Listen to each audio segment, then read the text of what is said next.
Assalamualaikum dan salam sejahtera. Ramai orang tak puas dengan kerajaan. Bukan saja pembangkang. Pembangkang mestilah. Sebab kerja pembangkang ialah menimbulkan perasaan tak puas dengan kerajaan. Tapi mereka yang tidak berparti, mereka yang hanya pengundi biasa, tidak berpihak kepada mana-mana parti tapi hanya nak tengok Malaysia ni ditadbir dan diurus dengan bagus. Mereka pun ramai yang tak puas hati dengan kerajaan dan dengan Perdana Menteri Anwar Ibrahim. So ini bukan saja isu yang berkaitan pembangkang, tapi isu yang berkaitan rakyat jelata. Even yang tak sokong pembangkang pun ada yang tak puas hati dengan kerajaan dan dengan Perdana Menteri. To be fair, kita tak boleh salahkan kerajaan 100% ataupun salahkan Perdana Menteri semata-mata. Tak kisah siapa kerajaan. Perikatan ke, barisan ke, atau macam sekarang Pakatan atau gabungan Sabah Sarawak misalan. Membentuk kerajaan pusat. Dan tak kisah siapa Perdana Menteri. Sekarang Anwar Ibrahim Perdana Menteri. Kalau Mahathir Perdana Menteri. Atau Tengku Razali Hamzah Perdana Menteri. Ataupun Perdana Menteri dari Perikatan. Misalan Hamzah Zainuddin ke. Muhyiddin Yassin ke. Ataupun Tok Guru Abdul Hadi Awang. Atau Perdana Menteri dari UMNO. Ahmad Zaid Hamidi ke, Tok Mat ke, Hishamuddin Hussein ke, Khairi Jamaluddin ke. It doesn't matter. Siapa jadi Perdana Menteri dan parti atau gabungan yang mana membentuk kerajaan pusat, apa kita tengok hari ini will still berlaku. Masih akan berlaku. Tidak semestinya parti lain, gabungan lain atau Perdana Menteri lain yang mengambil alih kuasa di Malaysia, maka Malaysia ni akan bertambah baik. No. Ringgit will still suffer. Pelabur asing atau FDI masih akan merosot. Cost of living masih akan naik. Inflation masih akan naik. Rakyat punya income masih tak cukup nak menampung kos. Kos tinggi pada pendapatan. Each rakyat is suffering a deficit. Expenses dia lebih tinggi dari pendapatan atau gaji. All this will still happen. Never mind. Siapa government, siapa Perdana Menteri. Never mind. It will still happen. Sebab apa yang berlaku di luar kawalan kerajaan atau Perdana Menteri. What's happening is outside the control. Beyond the control of the government or the Prime Minister. Sebab faktor ni semua faktor global. Antarabangsa is a global problem. Not a Malaysian problem. Dan Malaysia ni jauh ke bawah in the food chain. Malaysia is at the bottom of the food chain. Dan isu yang di luar kawalan Perdana Menteri ataupun Malaysia, misalnya peperangan di Ukraine. What can Malaysia do? What can Anwar do? Peperangan di Palestin. Apa yang mereka boleh buat? UN pun tak boleh buat apa-apa di dalam kes-kes peperangan ni. Dia orang sanction lah, boycott lah, macam-macam. Still, peperangan berterusan. Russia ke, Israel ke masih berdegil. Dan negara macam Palestin dan Ukraine ni masih degil dan lawan balik juga. Kedua-dua pihak berdegil. So you cannot end the war. Dan kalau you tak boleh tamatkan peperangan, masalah oleh kerana peperangan, the backlash ataupun the fallout dari peperangan tu akan berterusan. Dan peperangan ni mahal. Dan oleh kerana macam-macam masalah lain yang berkait dengan peperangan, misalan, kapal-kapal semua tak boleh ambil shortcut, kena ambil pusingan jauh. Jadi kos sekarang ni, kos delivery, kos tambangan ataupun shipping cost sudah mahal dan lambat. So turnaround dia lambat banding dengan dulu. So macam-macam masalah, sebahagian dia berkait dengan peperangan. Sebahagian berkait dengan masalah ekonomi pembeli-pembeli kita. One of our biggest buyers Malaysia ialah Amerika Syarikat. Amerika Syarikat menghadapi masalah. England, baru umum recession sudah bermula di England. Inflation pun tiap-tiap bulan harga barang naik. Gaji tak naik. Macam kat Malaysia, gaji tak naik. Tapi kalau gaji naik pun naik sikit, banding dengan inflation naik lebih banyak lagi. So you dapat katalah 2% increase in salary. Tapi 4-5% inflation. So bermaknanya nilai ringgit ni merosot. So kalaulah misalnya sebelum pilihan raya November 2002 dulu.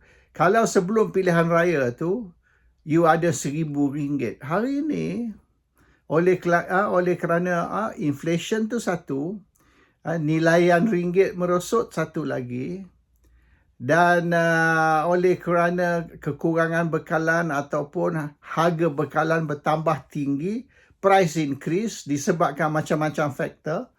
Bukan saja inflation tapi faktor-faktor lain yang menyebabkan harga barang naik. So bermaknanya sebelum November 2022 RM1,000 you hari ini cuba bernilai RM700. Can you imagine? You ambil RM1,000 you letak dalam poket you. Setahun lebih kemudian, tak sampai setahun setengah, yang RM1,000 tu ada tinggal RM700. RM300 tu evaporated, lesap. So lagi banyak duit you simpan, lagi miskin. Sebab nilaian duit you turun. So the best thing is, bila duit tu masuk je, belanja terus. Sebab bila duit masuk RM1,000, nilai dia RM1,000. You simpan setahun, nilai dia RM700-800. So you lose money by saving money. You have to spend money quickly so that you boleh dapat money value. Kalau tidak, you tak dapat money value. What kind of economy ni? Di mana lagi banyak duit you simpan, lagi miskin, lagi cepat you belanja duit tu. At least nilaian tu tak turun, tapi cash tak ada bila you belanja duit. So this is a situation yang tak kira lah pakar apa benda sekalipun. The best Prime Minister in Malaysian history, the best economic minister atau the best finance minister in Malaysian history, they cannot do anything. Sebab faktor dia bukan faktor dalaman, tapi faktor external ataupun faktor global. And this is hurting the Malaysian economy, it's hurting the rakyat. Sebab rakyat sekarang menderita, dahlah kerja kurang, dahlah gaji tak naik, inflation naik, harga nilaian ringgit turun. So mereka yang ada misalnya anak yang belajar dekat England ni menghadapi lagi banyak masalah. Bukan saja exchange rate sudah tinggi. Sekarang kena bayar RM6 untuk 1 pound. Tapi 1 pound dulu, 2 tahun dulu, you kena bayar 1.3 pound. So you kena hit 2 kali. First, exchange rate. Nombor 2, price increase, inflation. So, apa yang katalah 2 tahun dulu, 3 tahun dulu, you hanya bayar RM700. Hari ini, you kena bayar RM1,300, RM1,400. Oleh kerana nilaian ringgit berbanding dengan pound. So, that is actually banyak faktor yang menyebabkan negara miskin, rakyat miskin dan macam-macam masalah dihadapi. Tapi orang ni tak mau terima yang kerajaan dan misalnya Perdana Menteri juga mangsa, sama.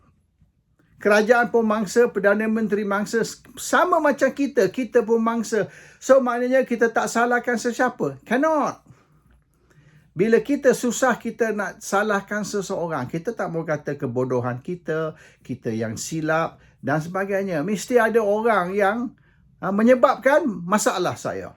Dan saya nak cari. So sekarang ni dia orang salahkan kerajaan, dia orang salahkan Perdana Menteri. Saya susah kerana kerajaan gagal. Saya susah kerana Perdana Menteri gagal. Saya susah kerana orang ni bodoh. So this is going to be, mana lepas geram lah. You know, you take out your frustrations. You are very frustrated. You're frustrated because you don't have enough money. You're frustrated because your money value sudah turun. You're frustrated oleh kerana banyak sebab. So you perlu lepaskan perasaan geram you ni, your frustration, by blaming somebody. So we blame government, we blame Perdana Menteri. So at least kita boleh lepas geram. Kita boleh maki hamun kerajaan. Kita boleh hina Perdana Menteri. Oleh kerana itu sajalah cara kita boleh nak release our tension, release our anger and our frustration by scolding somebody, blaming somebody else. So that's why sekarang ni kerajaan sudah jadi kerajaan tidak popular. Rakyat Malaysia yang dulu sokong kerajaan yang sekarang ni, yang dulu mati-mati akan undi untuk UNRWA, akan undi untuk Pakatan. Hari ni kalau pilihan raya diadakan sekali lagi, hari ni dia orang tak undi dah untuk Pakatan ataupun UNRWA. They're very angry already. Sebab apa? Sebab apa kita boleh kata rakyat Malaysia ataupun pengundi berkelakuan tidak rasional, tidak pragmatik? Ini disebabkan Pakatan. Ini disebabkan Anwar Ibrahim dan pemimpin-pemimpin dari DAP dan PKR. 25 tahun dia orang hentam kerajaan. Semenjak Perdana Menteri yang keempat, Tun Dr. Mahathir Mohamad, hingga Perdana Menteri yang ke-9, Ismail Sabri Yaakob, mereka duk hentam kerajaan, duk hentam Perdana Menteri. Macam Luqman Adam tu. Otak letak dekat lutut. Satu dunia otak letak dekat lutut. Semua orang bodoh. Cuma Luqman seorang pandai. Luqman seorang saja otak dalam kepala. Yang lain semua otak dekat lutut. Dengarlah ceramah dia tiap-tiap hari. Same. The team is the same. Nada the same. Dia punya tu semua sama. Otak letak dekat lutut. Lepas tu dia blame pembangkang. Oleh kerana pembangkang lah ni menakut-nakutkan pelabur. Pembangkang lah, langkah Dubai lah, langkah London lah, langkah Chowkit lah, langkah janda baik lah. Macam-macam langkah ni dicetuskan oleh pembangkang. Ini menakutkan pelabur asing. Pelabur asing lari. Bila pelabur asing lari, ekonomi Malaysia terjejas. So pasal tu ringgit jatuh, pasaran saham, stock market jatuh. Sebab tu pendapatan rakyat jatuh, sebab tu kos naik. Rakyat menderita oleh kerana pembangkang. Oleh kerana pembangkang duduk sekejap-sekejap langkah ni, sekejap-sekejap langkah tu. So pelabur asing takut. So we blame pembangkang. Salahkan pembangkang kerana macam-macam langkah. Ekonomi Malaysia merosot, rakyat susah. No. Kalau pelabur asing yakin yang kerajaan ni kuat, kalau pelabur asing yakin kerajaan ni tak boleh dijatuhkan, mereka boleh keluar 10 langkah, seminggu sekali tak apa. Tiap-tiap minggu langkah baru, langkah baru. Tapi pelabur asing tak layan, pelabur asing tak heran. Ini politik saja. Biasalah. Berapa banyak langkah? 10, 20, 30. Macam-macam langkah, satu pun tak berjaya. Ini semua tembak dengan peluru ni dia panggil peluru kapur, blank bullets. Bunyi boom tapi tak ada apa, blank. So pelabur tak takut, pelabur tak lari. Tapi sekira pelabur asing rasa kerajaan tak kuat, kerajaan lemah, dan kerajaan ni ialah kerajaan minoriti, hanya menang 80 kerusi, 82 kerusi, tapi dinaikkan ke 2/3 melalui parti-parti lain melompat. So maknanya kerajaan yang kita ada sekarang ni kerajaan 21 parti. Satu parti lari, kerajaan boleh jatuh. Ataupun sekurang-kurang kerajaan ni hilang majoriti 2/3. Satu parti cukup. Kalau lebih pada satu parti lari, misalnya Sabah Sarawak lari, kerajaan ni tumbang. So this kerajaan ni lemah, kerajaan ni tidak kuat. So bila keluar cerita langkah ini, langkah tu, konspirasi pembangkang, pelabur percaya. Bukan pelabur percaya oleh kerana pembangkang kuat. No. Mereka tahu pembangkang tak kuat. Pakatan Harapan, Perikatan Nasional dengan PAS tak kuat. Kalau nak kira jumlah kerusi mereka menang pun tak kuat. Tapi bila tengok pilihan raya negeri baru ni dan bila kita tengok pilihan raya kecil, Parlimen Kemaman baru ni, gambaran diberi pembangkang actually sekarang ni bertambah kuat banding dengan 2 tahun dulu. So bermaknanya pelabur asing ni tidak yakin dengan kerajaan bukan kerana mereka percaya pembangkang, tetapi kerana mereka rasa yang kerajaan ni bukan kerajaan kuat. So walaupun pembangkang tak kuat, kemungkinan kerajaan boleh jatuh is there. Not because pembangkang kuat, tetapi kerana kerajaan lemah. So bermaknanya mereka kurang yakin dengan kerajaan. There is a crisis of confidence ataupun krisis keyakinan terhadap kerajaan. Dan sebab apa? Adakah sebab kerajaan tidak mempunyai majoriti? No. Adakah sebab pembangkang mempunyai majoriti? No. Tapi tentang prestasi kerajaan itu sendiri. Kerajaan tidak boleh membuktikan yang diorang ni mampu untuk nak tunaikan janji. They have not convinced the public, foreign investors ataupun media that they can deliver their promises. Banyak 25 tahun macam-macam kerajaan yang dulu pembangkang duk kata, tetapi apabila mereka menjadi kerajaan, mereka tak boleh buat apa yang mereka cakap. So that's the problem. You talk too much. You talk for a long time, 25 years you duk cakap, macam-macam you cakap. Apabila rakyat bagi ataupun pengundi bagi peluang untuk you jadi kerajaan, habis. It stops there. There's no moving forward. So, pelabur asing, media, lihat kerajaan ni as a kerajaan no action, talk only. 25 tahun you cakap ni, you cakap tu, you kutuk kerajaan gila-gila. Sebab apa ringgit jatuh? Sebab kerajaan bodoh. Sebab apa ekonomi merosot? Sebab kerajaan bodoh. Sebab apa harga barang naik? Sebab kerajaan bodoh. Sebab apa ni? Sebab Perdana Menteri gagal. Tapi bila you jadi kerajaan, how did you improve? Tak ada. In fact, nilai yang ringgit sekarang banding dengan kerajaan dulu bukan saja tak naik, turun lebih lagi. The ringgit not only didn't go up, it went down further. Ekonomi bukan saja tak naik, tapi turun lebih teruk dari dulu. Dan macam-macam lagi. Baik inflation ke, baik cukai dulu kata nak hapuskan cukai. Sekarang ni bukan you hapuskan cukai, you tambah lagi cukai. New taxes.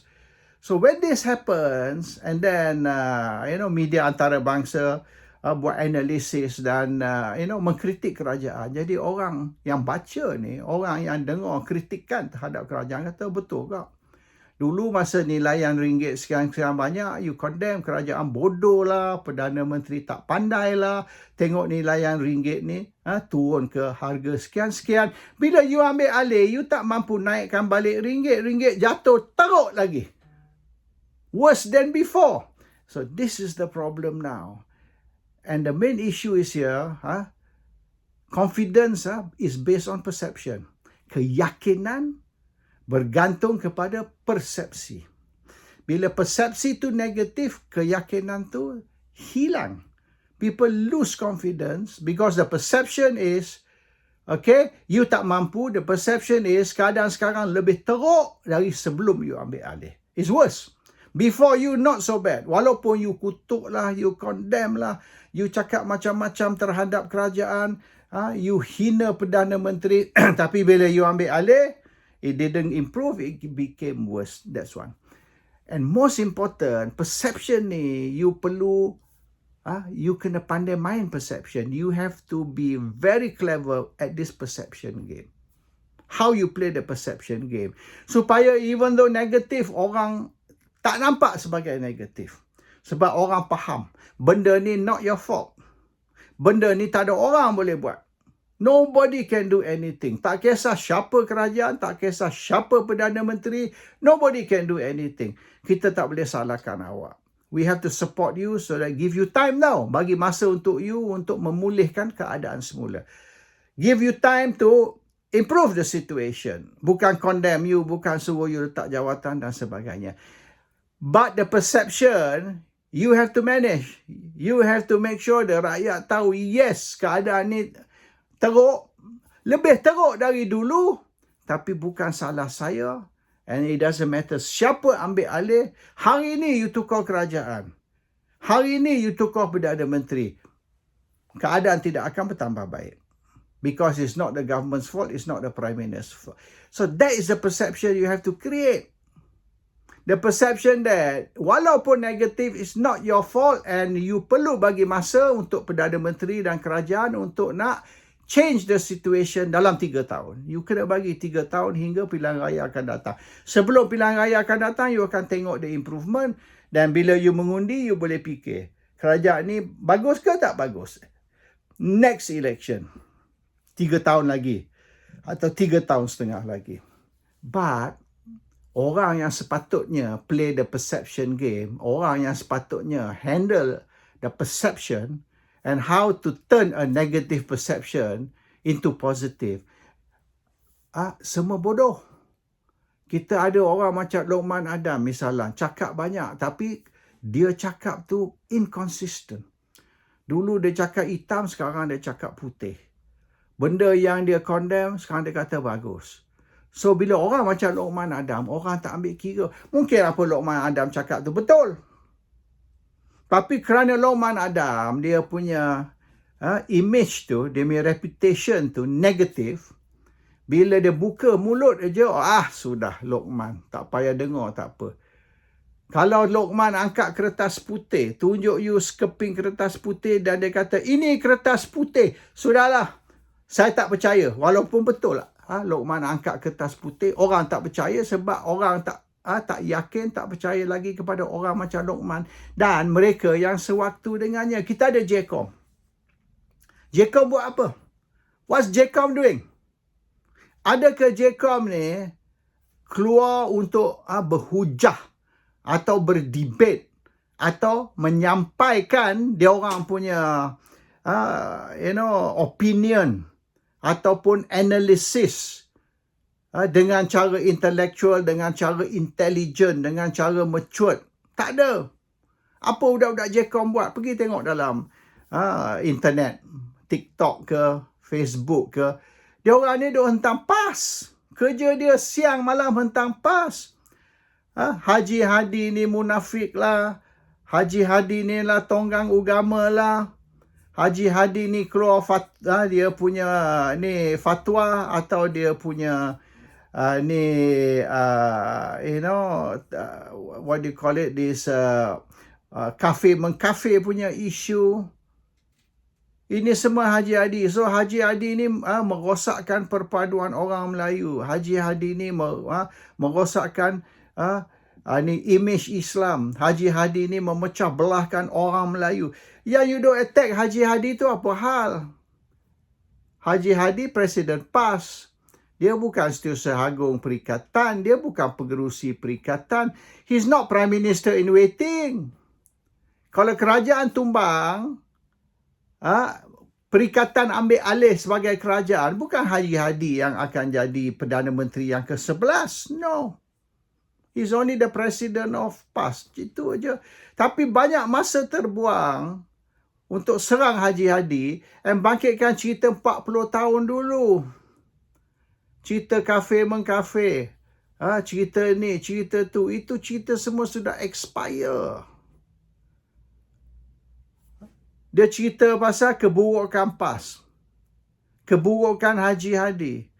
Dia cerita tentang isu Kelantan, isu Syariah, isu hudud, isu RUU 355. Adakah isu itu kalau misalan rakyat atau pengundi boleh terima isu itu, adakah itu akan memulihkan ekonomi? Oh betul, Haji Hadi ni jahat, PAS ni jahat. Saya percaya apa yang budak-budak JCOM ni cakap. Memang Haji Hadi tu tak guna. So, ekonomi naik ke? Tak ada. Adakah rakyat ni jadi senang? Tak ada. Rakyat terus susah.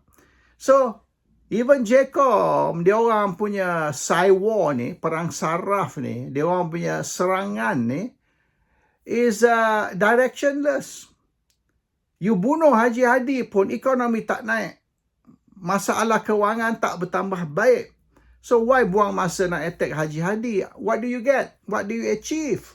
So di sini pun JCOM ni, a lot of them yang Lokman kata otak letak dekat lutut. JCOM ni boleh kita kata otak letak dekat lutut. You are supposed to help the government. You sepatut bantu kerajaan dengan buat ni spin doctoring, dengan keluarkan naratif supaya orang lihat kerajaan ni positif. You buat apa? Kerja you bukan untuk buat kerajaan nampak positif. Kerja you ialah buat Hadi-Hadi dan PAS nampak negatif.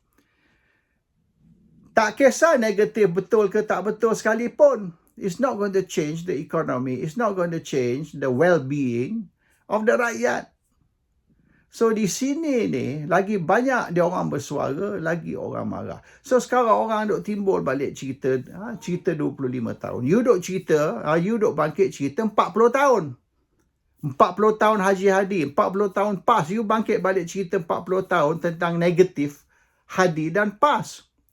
Orang duk bangkit cerita 25 tahun tentang apa yang you janji, apa yang you cakap. Hari ni you tak buat. Focus on that. Dia orang kritik you atau kritik kerajaan dan Perdana Menteri atas apa mereka cakap 25 tahun. You duk attack apa yang Hadi dan PAS bercakap atau buat 40 tahun dulu. So, lebih baik JCOM tu, just shut your mouth. Don't talk. The more you talk, lebih ramai lagi benci you tau. Rasa nak tumbuk muka you.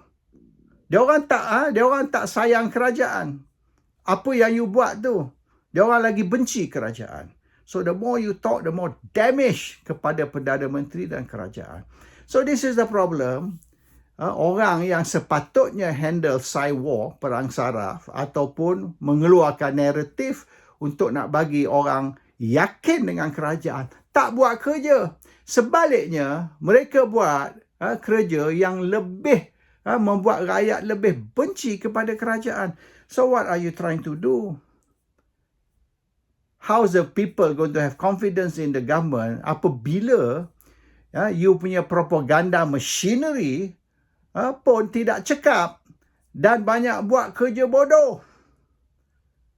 This is the problem. The problem is bukan the country is doing very bad, bukan the economy is doing very bad, but you don't know how to explain to the rakyat dengan hujah, dengan debate yang credible, logical, mature dan boleh membina confidence kepada kerajaan. Assalamualaikum. Salam sejahtera.